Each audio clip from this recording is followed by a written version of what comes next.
Assalamualaikum warahmatullahi wabarakatuh. Selamat siang, Bapak-Bapak sekalian. Saya mohon izin untuk teriakkan petikan semangat perjuangan mahasiswa. Hidup mahasiswa! Hidup mahasiswa! Hidup rakyat Indonesia! Merdeka!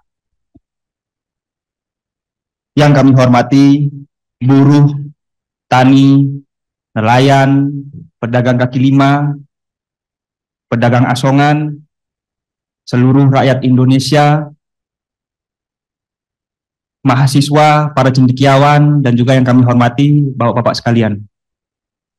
DPP GMNI telah melakukan konsolidasi yang sangat intens dengan berbagai macam elemen, termasuk pada mahasiswa, buruh, dan kami kemarin sudah menyatakan sikap bahwa GMNI melebur bersama rakyat, bersama masyarakat. Dengan kesempatan yang diberikan oleh Bapak-Bapak Dewan sekalian, kami ingin memanfaatkan hal tersebut. Kami ingin menyampaikan berbagai macam rangkuman, aspirasi yang kami dapat di lapangan setelah berdiskusi dengan kawan-kawan mahasiswa, cerdik-cendikia, dan juga pada masyarakat. Pancatura atau 5 tuntutan rakyat. Kami membawa tajuk DPP GMNI berkomitmen menjaga demokrasi dan supremasi sipil di Indonesia. Poin yang pertama adalah menolak kekerasan dari aparat terhadap masyarakat sipil dan bertanggung jawab secara hukum terhadap korban yang berjatuhan. Kita semua tahu kawan-kawan, almarhum Afan mungkin menjadi salah satu pemicu, pemantik dari gerakan-gerakan yang berkelanjutan ini.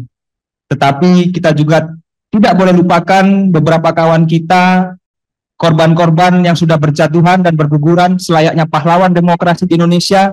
Tentu kita harus berikan apresiasi, perhatian, dan juga kita dorong pada Bapak-Bapak sekalian bahwa proses hukum harus berjalan secara terang benderang, transparan, berintegritas, dan sesuai dengan prosedur.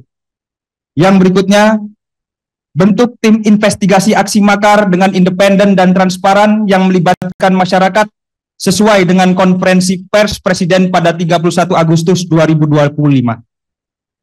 Bapak-bapak sekalian, tanggal 25 Agustus, terus terang saya hadir dalam proses demonstrasi yang terjadi. Namun, kami DPP GMNI tidak turut serta memobilisasi, tidak turut serta berkonsolidasi, dan lain sebagainya. Tapi kami hadir di tengah-tengah rakyat, mengamati apa yang terjadi. Tentu, kawan-kawan sekalian, yang saya amati adalah terdapat perbedaan corak demonstrasi yang biasa dilakukan oleh kawan-kawan mahasiswa, kawan-kawan buruh, dan elemen-elemen lain. Corak demonstrasi yang biasa kita lakukan adalah dengan atribut, dengan adanya mobil komando, dengan adanya koordinator, dengan adanya jasa alma mater, dan lain sebagainya, dan lain sebagainya. Tetapi pada 25 Agustus kemarin, berlanjut pada 28 Agustus kemarin, banyak aksi-aksi demonstran yang tanpa menggunakan atribut, yang tidak dapat terdeteksi siapa-siapanya. Maka pidato Bapak Presiden yang menyatakan bahwa terdapat potensi makar, hal ini tentu meyakinkan saya dan mungkin kawan-kawan bahwa ada gerakan-gerakan ke sana. Maka dari itu, Bapak-Bapak sekalian, kawan-kawan sekalian, aksi ini sudah kita lewati bersama dan juga memakan korban, menciptakan kerusuhan. Tentu kami mahasiswa mendorong agar DPR menindaklanjuti secara serius aksi makar ini. Apalagi Bapak Presiden sudah menyebutkannya dalam konferensi pers. Yang ketiga, mendorong DPR mengambil peran strategis di tengah gejolak sosial politik yang terjadi. Kawan-kawan sekalian, kita semua telah bersepakat bahwa Indonesia adalah negara demokrasi. Negara demokrasi ini memiliki 3 lembaga penting, eksekutif, legislatif, dan yudikatif, di mana lembaga legislatif adalah sebagai corong lembaga yang dapat meneruskan aspirasi masyarakat. Kami terus terang Bapak-Bapak Dewan menunggu kehadiran Dewan Perwakilan Rakyat di tengah-tengah gejolak yang terjadi. Mengapa?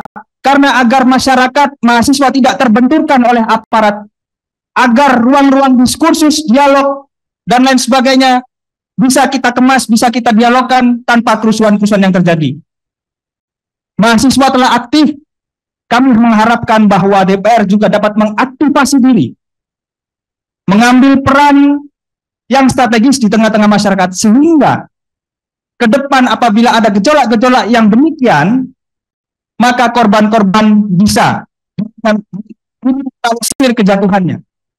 Tidak ada bentrok antara mahasiswa, aparat, mungkin apalagi dengan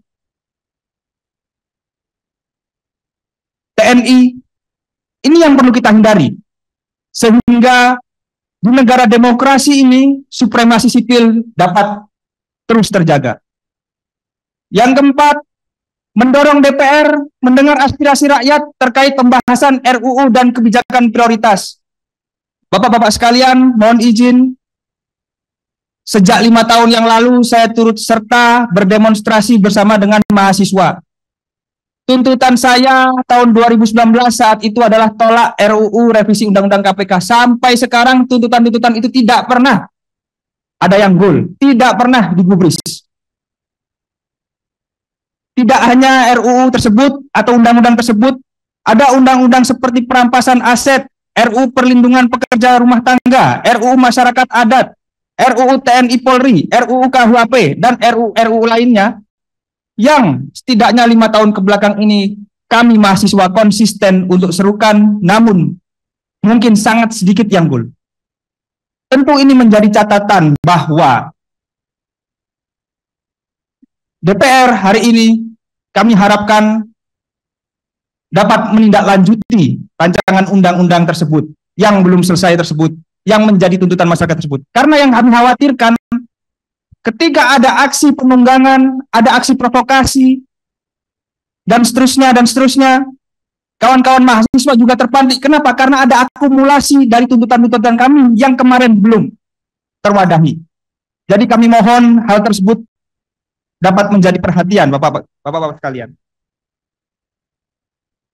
Selain itu, DPR harus mendorong dan pastikan agar dapat mendorong pemerintah mengambil kebijakan-kebijakan yang strategis dan cepat. Misalnya, pastikan tidak ada kenaikan pajak yang membebankan rakyat. Karena demonstrasi hari ini tentu tidak dapat dipungkiri menjadi akumulasi dari gerakan-gerakan di kota kabupaten yang lain. Negara dapat meningkatkan pendapatan negara melalui hal lain, tidak hanya melalui pajak yang membebankan rakyat, seperti optimalisasi kinerja BUMN, tegas terhadap koruptor melalui undang-undang perampasan aset, dan lain sebagainya. Alternatif-alternatif ini untuk mengisi kas negara harus dilakukan daripada membebankan keuangan negara kepada masyarakat. Ini yang perlu dicatat dan perlu diperhatikan. Yang berikutnya adalah perhatikan kesejahteraan beberapa elemen masyarakat yang mengambil peran vital dalam kehidupan berbangsa dan bernegara. Salah satunya adalah kesejahteraan guru, veteran, dan profesi lainnya. Mungkin ketika kita bertanya, kenapa kawan-kawan STM ini, kenapa kawan-kawan anak-anak SMA ini turut beserta demo dan lain sebagainya, bisa jadi mereka khawatir. Mereka prihatin terhadap kesejahteraan guru-guru yang mengajarnya. Banyak aspek yang sebenarnya bisa meredam situasi ini, Bapak-bapak sekalian, tetapi kebijakan-kebijakan itu tidak diambil, belum diambil, atau telat diambil. Maka harapannya setelah ini, Bapak-bapak sekalian dapat mendorong pemerintah untuk melaksanakan kebijakan-kebijakan strategis tersebut yang berdampak pada masyarakat. Terakhir, dari Pancatura, yaitu adalah mendorong pemerintah mengambil kebijakan strategis peningkatan perekonomian rakyat secara cepat dan tepat. Menurut data BPS, Bapak-bapak sekalian, kawan-kawan sekalian, ada 3,6 juta pemuda di Indonesia yang saat ini statusnya menganggur, not in employment, education, or training. Tidak dalam masa pendidikan, tidak memiliki pekerjaan, dan tidak dalam proses pelatihan apapun.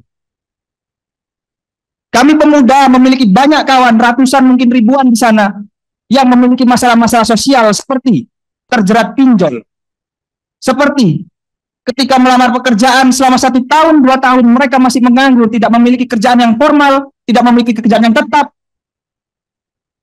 tidak mampu pemuda-pemuda ini untuk mengangkat harkat martabat, derajat keluarga dan dunia sendiri. Sehingga apa? Ketika ada pancingan-pancingan, ketika ada provokasi, pemuda-pemuda yang seperti ini adalah pemuda-pemuda yang menjadi target, yang mudah dibakar emosinya, yang dapat didorong untuk menciptakan sebuah kerusuhan dan lain sebagainya. Maka ini adalah pengamatan gejala sosial ekonomi yang terjadi, sehingga menurut hemat kami ini yang menjadi faktor-faktor penting adanya kerusuhan-kerusuhan yang telah terjadi, Bapak-Bapak sekalian. Sehingga kami meyakini bahwa ketika Pancatura ini bisa menjadi salah satu tuntutan yang bisa diperhatikan dan digolkan oleh DPR dan pemerintah, insya Allah saya yakin Indonesia 2045 akan menjadi emas, bukan Indonesia cemas. Itu saja yang bisa kami sampaikan. Dengan hormat, Bapak-Bapak sekalian, banyak sekali tuntutan yang kami ajukan. Mohon agar tidak satupun tuntutan dari kami mahasiswa ini ada yang tertinggal. Terima kasih. Wassalamualaikum warahmatullahi wabarakatuh. Hidup mahasiswa! Hidup mahasiswa! Hidup Indonesia!